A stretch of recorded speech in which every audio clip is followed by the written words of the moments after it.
A few days ago, Kamala introduced her VP pick. The Marxist Party now has their VP candidate, and it's not going well. There's currently a trend going on X right now where men who have actually served military service, who they've actually gone to war, unlike Tim Walz, are posting pictures of themselves with the captions, "Here's a photo of me not being Tim Walz. Me doing something Tim Walz didn't do. This is me not being Tim Walz." Get that handsome guy there. Me not being Tim Walz. So if there's one thing you should not do when you're running for office is piss off our military. I genuinely think that there's no way the Biden administration, Kamala, whoever looked into Tim Walz before choosing him, didn't know about these lies because, as we'll find out later, this has been known about, common knowledge since 2008 when he started running politically. I genuinely believe they do not care about military service. In fact, they hate our military. That's why they can't recruit anybody right now. So in their minds, they knew about this. They just did not think it would be a big deal. And I think right now they are finding out how wrong they were.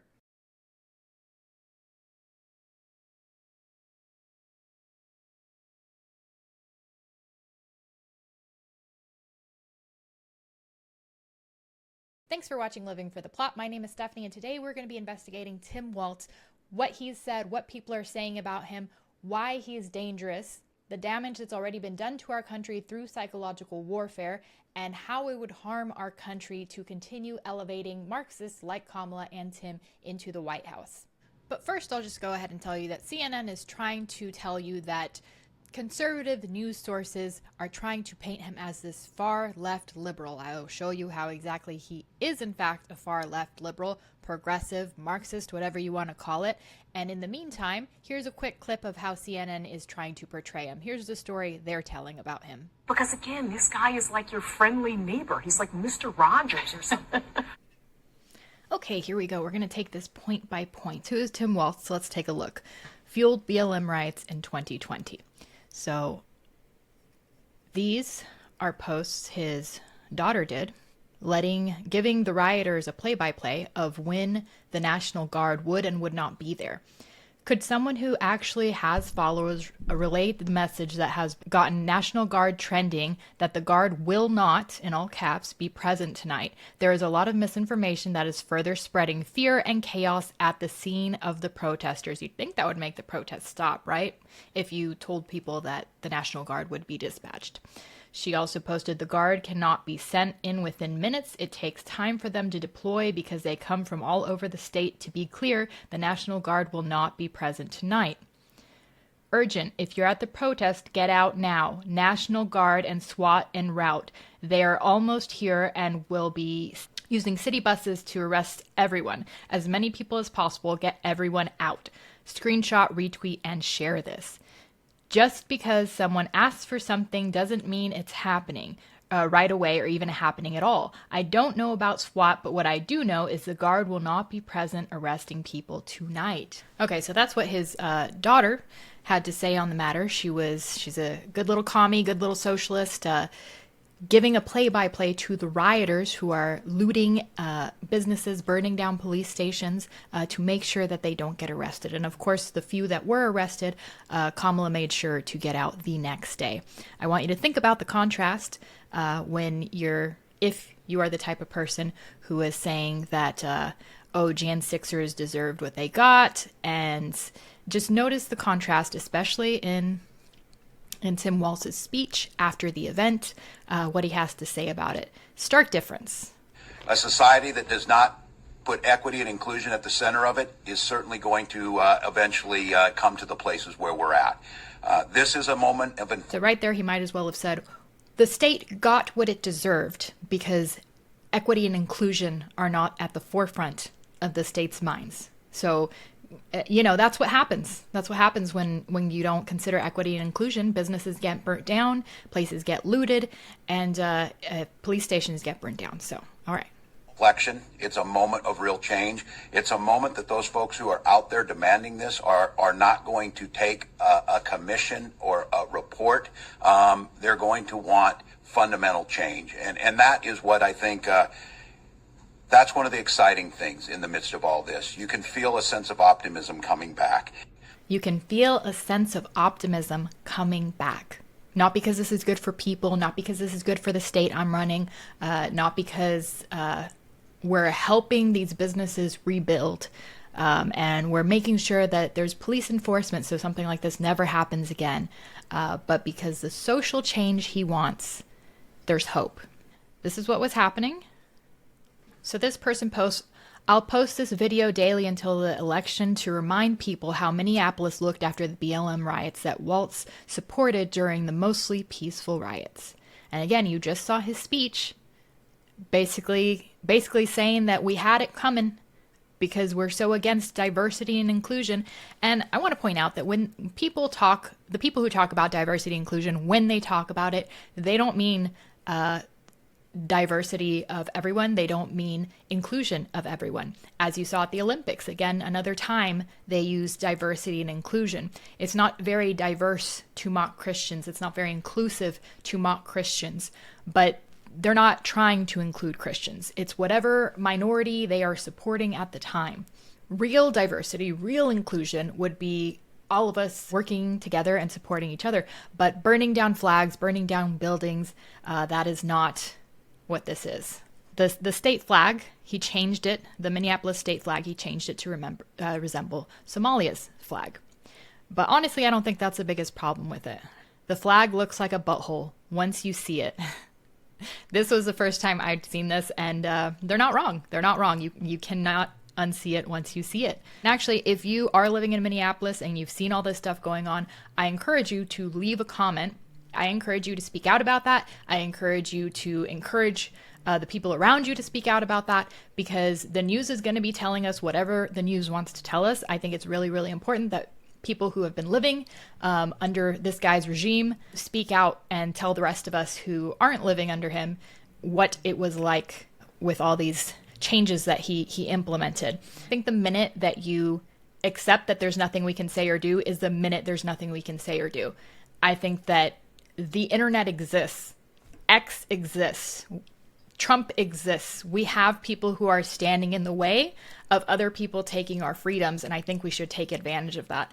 I'm posting this not only to YouTube, but also to TikTok, not because I think it will be well accepted on TikTok. I can't even promote videos like this on TikTok without TikTok censoring the video, taking down the video entirely, not allowing me to promote it. But I'm still doing it because those people on TikTok, those kids on TikTok, they're the ones who need to hear this probably the most. The next one is killed old people with COVID nursing home scandal. Minnesota Governor Tim Walz leads a state with by far the highest percentage of coronavirus deaths in nursing homes. Over 80% of the C virus deaths in Minneapolis occurred in nursing homes. I think, honestly, even if it's possible, that's pretty bad. I don't want to say worse than that because it's pretty much as evil as it gets. But this is another level.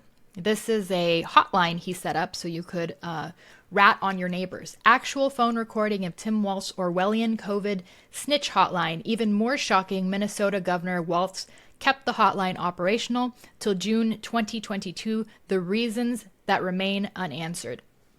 This is really, truly crazy because this is the party of Trump is Hitler, Trump is a dictator, he's going to ruin democracy, da-da-da-da-da. This hotline is a plain and simple example of something that was happening in Nazi Germany. People reporting their neighbors for being Jewish, for helping Jews. That's what this is. Hello, you have reached the Department of Public Safety stay-at-home hotline. The information you leave is considered public information. At the tone, please leave the following information: your name, your callback number, how the stay-at-home order is being violated, and where the stay-at-home order was violated. Thank you. Record your message at the tone. When you are finished, hang up or press pound for more options.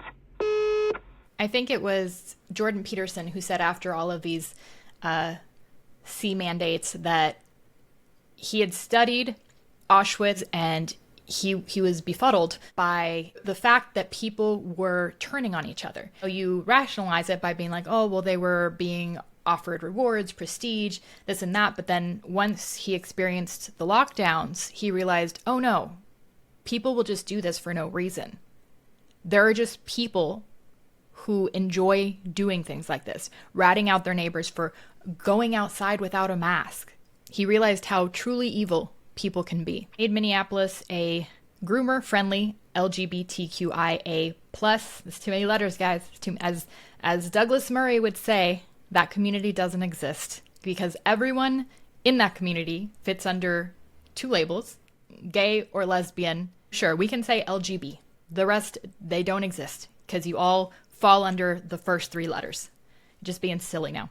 But anyways, he made it a sanctuary state. I didn't even know that was a thing. I thought, I know that there's sanctuary states for immigration. I did not know, or refugees, as they say. I did not know this was a thing, but let's listen to this. This post from Libs of TikTok reads, flashback. Trans Minnesota State Rep Leah Fink says he wants to make Minnesota a trans refugee for kids and train more children's doctors on sex change surgery and puberty blockers. There's been a whistleblower from the Children's Hospital in Texas. I think it's the biggest one in the United States. And they apparently released a statement saying that they were no longer doing sex change operations for children. You know, that thing that a bunch of people in the world think isn't happening. And he blew the whistle on the fact that they said that publicly and were still doing it, and everyone knew that they were still doing it because they were having meetings about it. And of course, as soon as he blew that whistle, the FBI was on his doorstep. Luckily, he married a lawyer, and they're figuring it out. I'm pretty sure there's a donation fund to help him with his legal fees. Definitely happening. We definitely don't want it happening in more places, but here we are, Minnesota State Rep Leah Fink advocating for it. He sponsored the trans refugee bill, which Tim Walz signed, which makes Minnesota a sanctuary state for trans kids to receive sex change surgery and irreversible puberty blockers and hormone therapy. Let's listen to what Mr. Leah Fink has to say. If you promise trans a refuge, then we need to increase the number of people who are offering gender-affirming care because we already had a shortage and now more people are coming. So we have some money, hopefully we can pass, to help entice people to move from those states who also practice gender-affirming care. If you live in Missouri and all your clients can no longer access care, well, if they're leaving, you might also be interested in coming with your clients, right? And going to a place where you can serve without prosecution. We want to do internship programs and fellowship programs with Children's Minnesota and other places where people can learn gender-affirming care and become more. We need to increase the number of providers, right? Of course, we know that gender-affirming care is not a thing, certainly not a good, helpful thing for society, and certainly not for children. I'd say most people agree with that. Most people who are for kids leading and deciding what gender they are, most people who I've spoken to in real life, that not on the internet, in real life, who believe that that's okay, they also do not believe that children are being given hormones and children are having sex change operations. They just ignore that fact because then they would have to reconcile the fact that they're basically putting them on the path for these things. So let's just admit right now, it's a real thing. It's happening. It's not good for society. It's not good for children. It's ruining children's lives. And Tim Walz signed off on, did you hear in the video, she called them trans refugees because they're being persecuted. No, we're just saying you can't change the gender of children, certainly not with hormones, certainly not with surgeries. Soldiers accuse Walz of embellishing and selectively omitting facts about his military career. I think that has been common knowledge since like 2008. That's just shameful. That's dishonorable. It shows that you are a liar and you're willing to lie for political gain. And not only that, but Miss Kamala, she would have known this. Her people would have known this, that he lied about his military record. And yet she boosts him up for a good 10 minutes on his military record. Can't with this woman. Sorry. I'm going to speed this up. To those who know him best, Tim is more than a governor. To his wife, Gwen, he is a husband. To his kids, Hope and Gus, he is a dad. To his fellow veterans, he is Sergeant Major Walz. If you serve in support of an operation, you're not necessarily a veteran of that operation. Is that what you're saying? Yes. So your question is more about this picture than his biography. I have two questions. Yeah. The biography is one of them. That's bad. That's misleading. That's a little bad. This right here, under current U.S. law, this could get the congressman probably thrown in jail in violation of the 2006 Stolen Valor Act, which says it is a crime, a federal crime, to portray yourself in writing or verbally as having received an award or decoration authorized by Congress that you didn't receive. Congressman Walz is clearly claiming in this sign, in this picture with this sign, to be an enduring freedom veteran. He is clearly, nobody disputes the fact that he is not an Afghanistan or enduring freedom veteran. So this represents a fairly serious issue. He abandoned us, I mean, what the hell kind of leader does that? I mean, he just, as soon as the shots were fired in Iraq, he turned and ran the other way and hung his hat up and quit.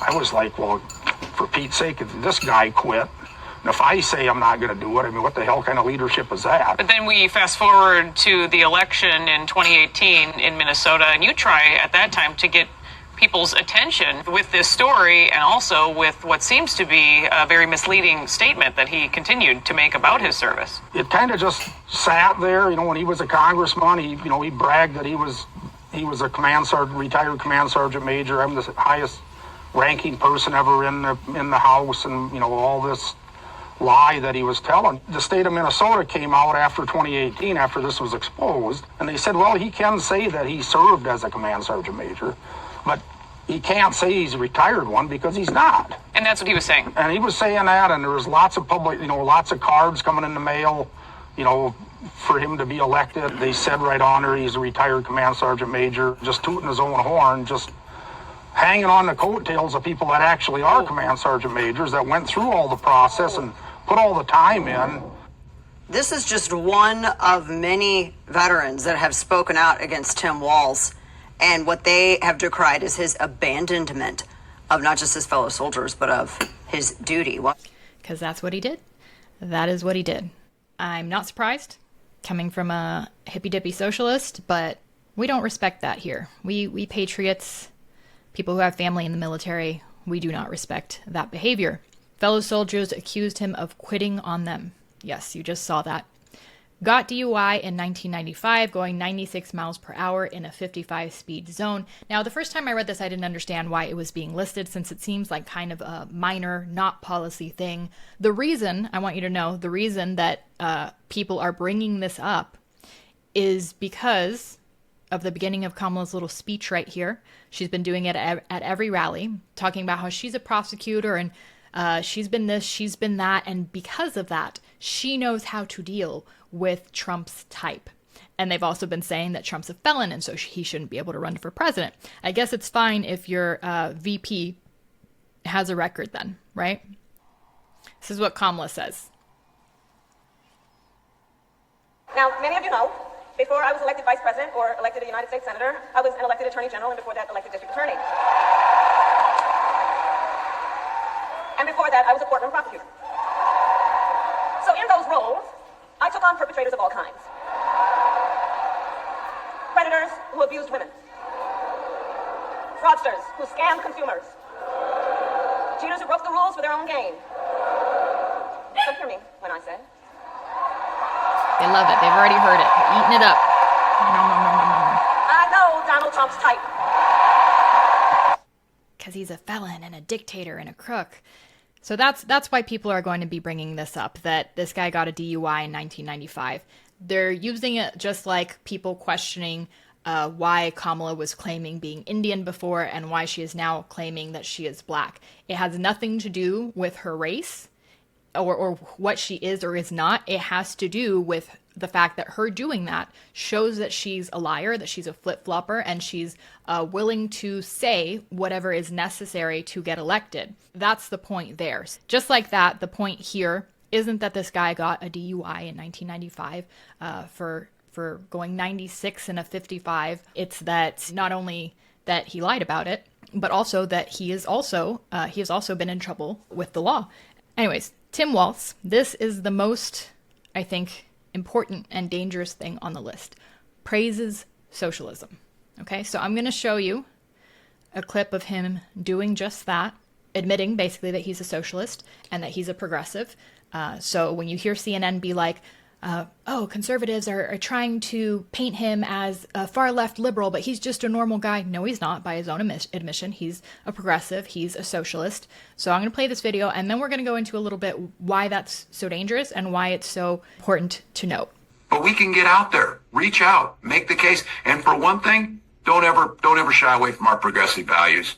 One person's socialism is another person's neighborliness. One person's socialism is another person's neighborliness. Don't shy away from our progressive values, he says. And I feel like maybe people are purposely confused.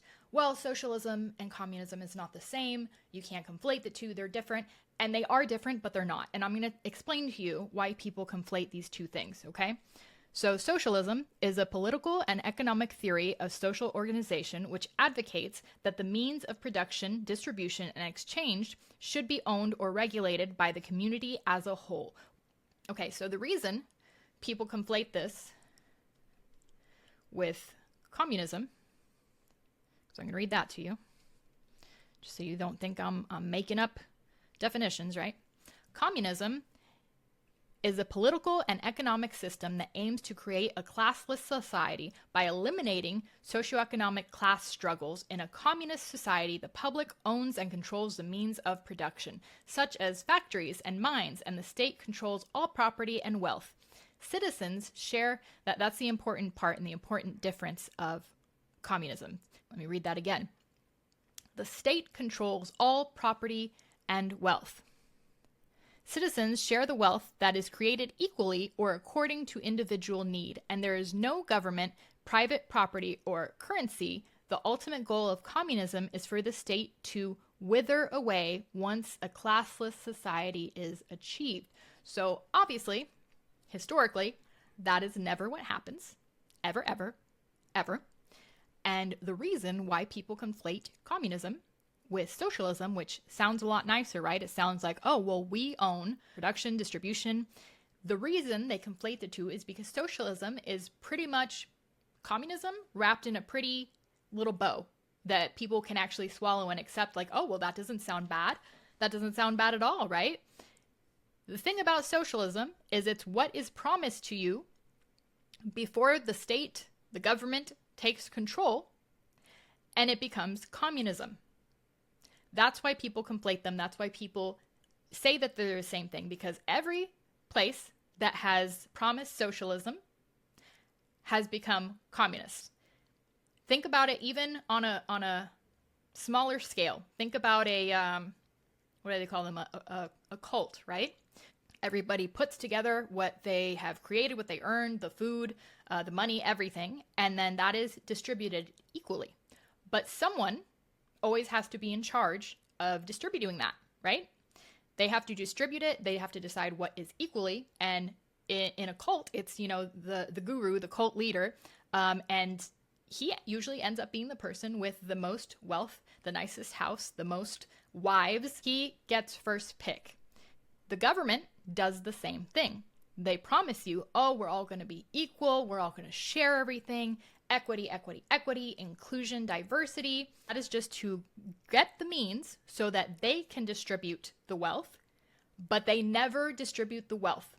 It ruins wanting to create new things, because why would they? Why would they? If you work, my husband right now, he works all day, every day. He works super duper hard. If he then was told, okay, so you have to, when you're done working, you have to give all of your money to the government, and then the government gets to, like, you think taxes are bad. This is taxes on steroids. Give all your money to the government, and then the government will decide who needs your money most. Most people are not okay with that. But the socialist language, the communist language, it sounds very pretty, and a lot of people say now, oh, well, socialism is a really good idea. It's just never been done right. It has been done right. It's been done to perfection. Because the point of socialism is to convince you, to promise you that you're going to get one thing, and in fact, it is communism.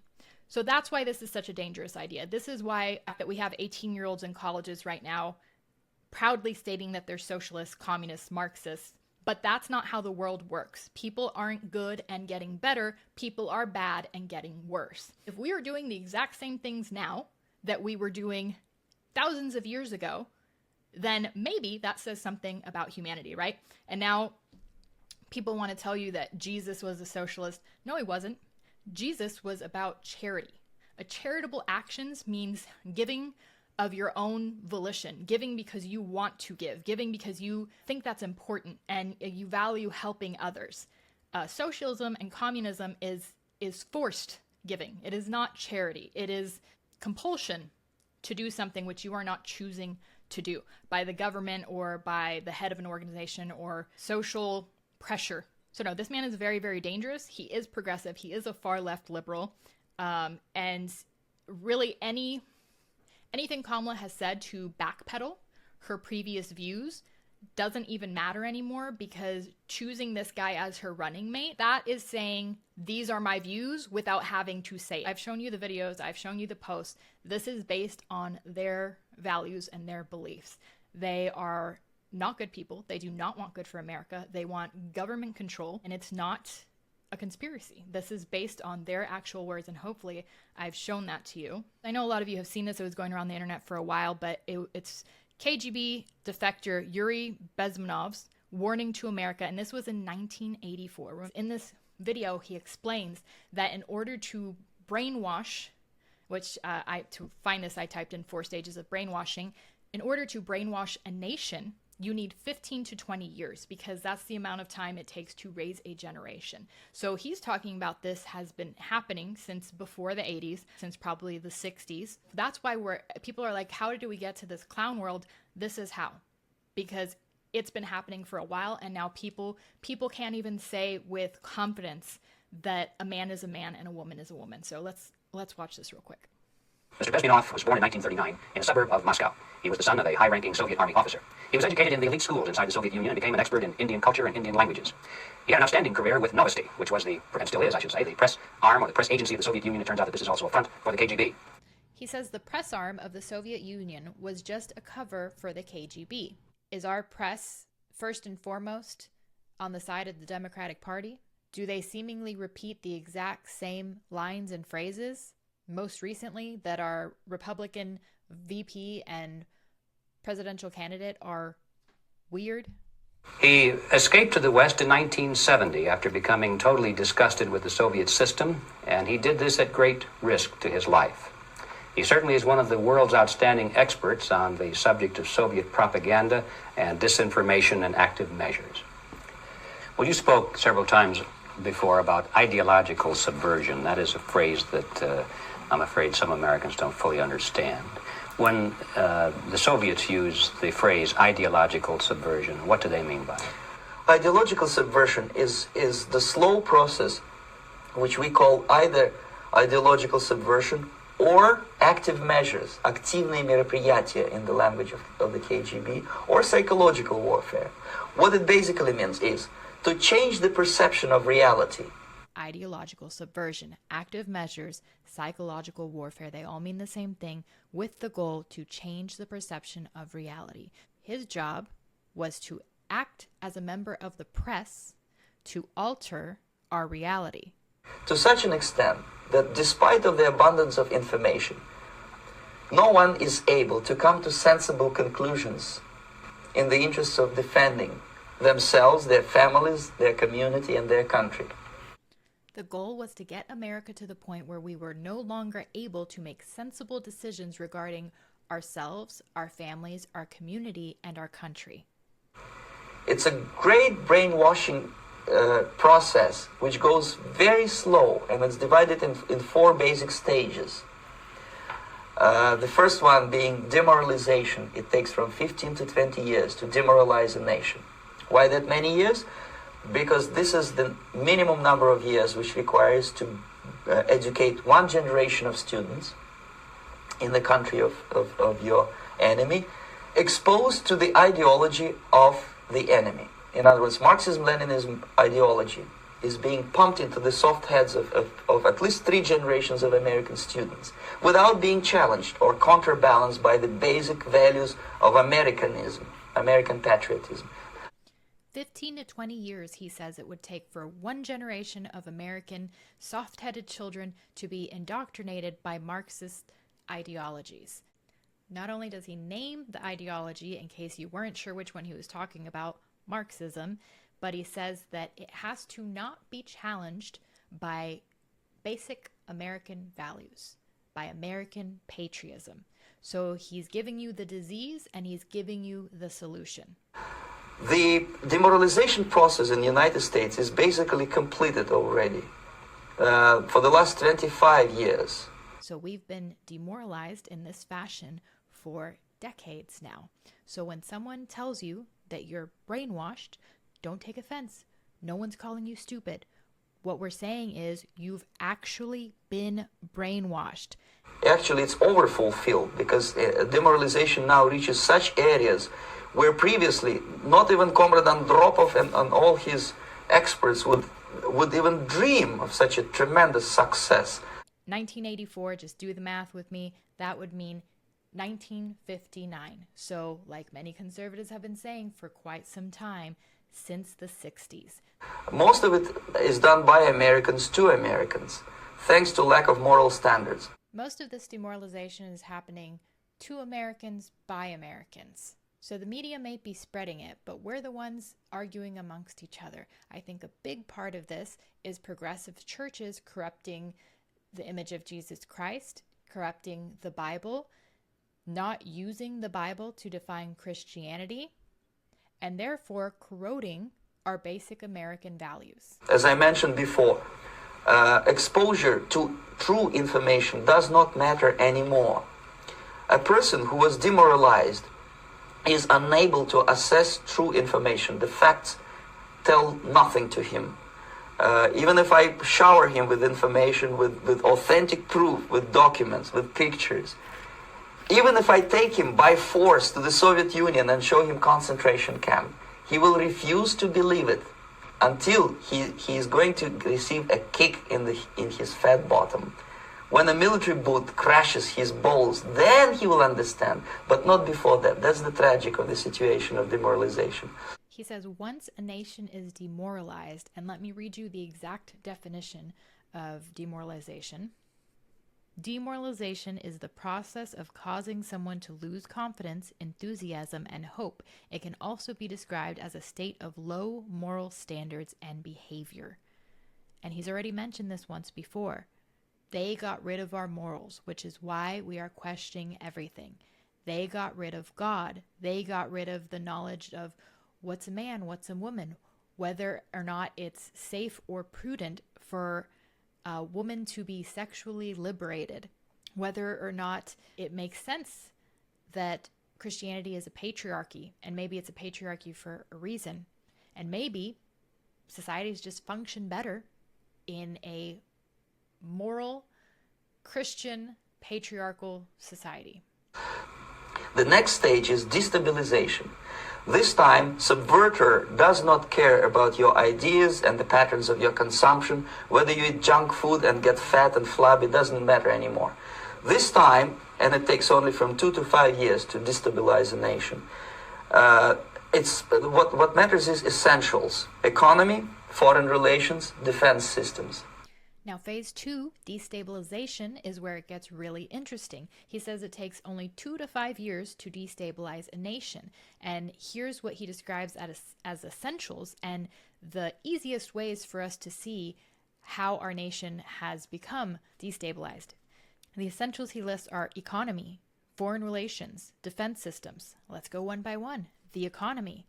It was on the news literally 2 days ago. The stock market is basically crashing, how Bidenomics isn't working and hasn't been working. You can tell when you go to the grocery store that we are fluffed. So the economy, not good. Check. Foreign relations.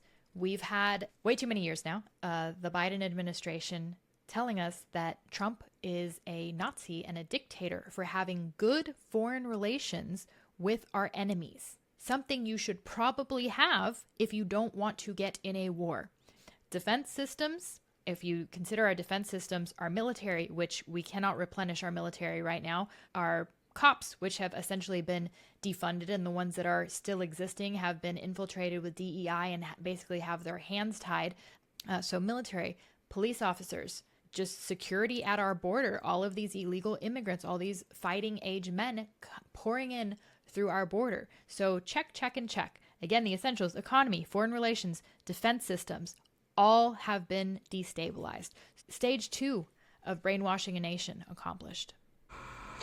And you can see it quite clearly that in some areas, in such sensitive areas as defense and economy, the influence of Marxist-Leninist ideas in the United States is absolutely fantastic. I could never believe it 14 years ago when I landed in this part of the world that the process will go that fast. The next stage, of course, is crisis. It may take only up to 6 weeks to bring a country to the verge of crisis. Stage 3 is crisis, and it only takes 6 weeks to bring a nation to crisis. How many crises are just boiling at the top just for liberal media to just pick and choose from? We've had so many just in the past week. Attempted assassination of Trump, that could have been a crisis that led to something serious. January 6th could have led to something serious, more serious. Every protest, all of them, the burning of the flag, the tearing down of monuments, the spray painting of monuments, pretty much any pro-Palestinian protest, any single one of those things can bring our nation to crisis. The start of a war might happen with the Middle East, might happen with Russia, might happen with China. They have an assortment of things to choose from if the Marxists that be would like to cause an immediate crisis, which requires an immediate, violent response. And after crisis, with a violent change of power, structure, and economy, you have so-called the period of normalization. It may last indefinitely. Normalization is a cynical expression borrowed from Soviet propaganda. When the Soviet tanks moved into Czechoslovakia in '68, Comrade Brezhnev said, "Now the situation in brotherly Czechoslovakia is normalized." What I really want you to pay attention to is stage 4. Stage 4 is normalization. It's saying that all the crazy chaos, everything that they've torn down, confused you about, we don't know what a man is, we don't know what a woman is, all of that, it's normal. I'm going to show you a little video here about how you can say that without saying that. We're normal, you're weird. Pointing out just an observation of mine that I made. I just have to say it. You know it, you feel it. These guys are creepy and yes, just weird as hell. That's what you see. That's what you see. These guys are creepy and just weird as hell. Trump, who's been around forever, everyone's favorite millionaire. He was an actor. He was on TV. He was in several movies, several shows, cameos all over the place. He's weird and creepy. J.D. Vance. J.D. Vance is so normal that the libs haven't dug up anything weird on him. The weirdest thing that they can say about him is he's weird, with nothing to back that up. He has military service. He has a wife and family. They can't call him racist because his wife is a woman of color. And they can't call him sexist. I guess they couldn't dig up a girl to claim she's been SA'd by him. So he's just weird. This is just another way to gaslight the American public. We're not weird. They are. And if you don't see that, you're weird. Stage 4, I think we're there. This is what will happen in the United States if you allow all these schmucks to bring the country to crisis, to promise people all kind of goodies and the paradise on earth, eliminate the principle of free market competition, and to put a big brother government in Washington, D.C., with benevolent dictators like Walter Mondale, who will promise lots of things, never mind whether the promises are fulfillable or not. What kind of promises, you might ask? Free college tuition, abortion for everyone. You can be whatever gender you want to be. Fixed economy, just fixing it, like at all. Free health care. All of these are either, like stopping homelessness, building more houses. All of these either cannot be done or they're done poorly with the added bonus of ruining our country. Your leftists in United States, all these professors and all these beautiful civil rights defenders, They are instrumental in the process of the subversion only to destabilize the nation. When their job is completed, they are not needed anymore. They know too much. Some of them, when they get disillusioned, when they see that Marxist-Leninists come to power, obviously they get offended. They think that they will come to power. That will never happen, of course. They will be lined up against the wall and shot. And I think that right there is the biggest lie the Marxist ideology has ever told. And they tell a lot, so that's saying something. But it's the idea that once you reach this faded utopia, this place where the government is in control and you've burnt down all the establishments, and now it's up to the elites to dole out your utopia, your compensation, your equity, your inclusion, your diversity. That's not what's going to happen. They don't want to live with rioters and looters either, and criminals. You will be the first people they take out. But don't take it from me. Take it from history. Take it from history. Literally look up what happens to what in history have been the useful idiots, which is what we call them now. Useful idiots get used to destabilize the nation. And once everything is destabilized and the powers that be, the government, Big Brother, has taken over, you are no longer useful. You're just an idiot. But they may turn into the most bitter enemies of Marxist-Leninists when they come to power. And that's what happened in Nicaragua. You remember most of these former Marxist-Leninists were either put to prison or one of them split, and now he's working against Sandinistas. It happened in Grenada when Maurice Bishop was already a Marxist. He was executed by a new Marxist who was more Marxist than this Marxist. Same happened in Afghanistan when first there was Taraki, he was killed by Amin, then Amin was killed by Babrak Karmal with the help of KGB. Same happened in Bangladesh when Mujibur Rahman, very pro-Soviet leftist, was assassinated by his own Marxist-Leninist military comrades. It's the same pattern everywhere. The time bomb is ticking. We already know about the mainstream media propaganda. We already knew about the demoralization, the destabilization of our country, and how basically Americans are just fighting Americans because there's so much chaos and confusion. But I believe we still have a chance to stop it. We can educate ourselves. We can pray. We can fast, which I'm asking people to do on August 13th so that we can do it all together. I feel like that will not only send a message, but it will just be good for our country, for multiple Christians who still believe in actual Christianity, banding together and praying and fasting for our country, for our nation, for our churches, for all of us. But even if you won't do that, if you vote for Trump, at least you can keep the Marxists out of the White House, and that'll certainly be a step forward. I hope you enjoyed this video. Please be sure to like and subscribe and leave me a comment. Let me know what you think, especially if you've been living in Minnesota and you don't mind sharing with the rest of us what it's been like living under Tim Walz. Thanks for watching. See you guys next time.